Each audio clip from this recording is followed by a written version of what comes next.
Messenger আমরা সকলেই ব্যবহার করি। অনেকে আমাদের মেসেঞ্জারে অতিরিক্ত মেসেজ দেয় বা অতিরিক্ত বিরক্ত বোধ করে, তখন কিন্তু আমরা ব্ল্যাক লিস্ট করি।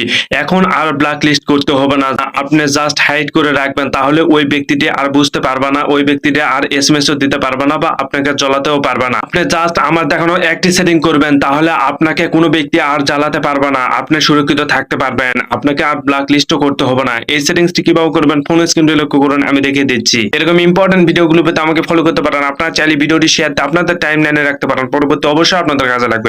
ঠিক আছে। ওকে, প্রথমে আপনাদের ফোনে মেসেঞ্জার অপশনে আসবেন। এখানে আসার পর থ্রি লাইন অপশনে ক্লিক করে সেটিং অপশনে আপনারা ক্লিক করবেন। এখানে ক্লিক করার পর আপনারা নিচে আসবেন, আসার পর দেখুন প্রাইভেসি এন্ড সেফটি অপশনে আপনারা ক্লিক করবেন। ক্লিক করার পর দেখুন হিডেন কন্টেক্টস এই অপশনে আপনারা ক্লিক করবেন। ক্লিক করার পর দেখুন মানুষের মতো আইকন আছে, এই অপশনে আপনারা ক্লিক করবেন। ক্লিক করে এসে আপনি যার আইডি দিয়ে হাইড করতে চাচ্ছেন সেই আইডি দিয়ে আপনারা ক্লিক করবেন। এখানে এসে আমি একটা আইডি ক্লিক করলাম। এখানে ক্লিক করার পর দেখুন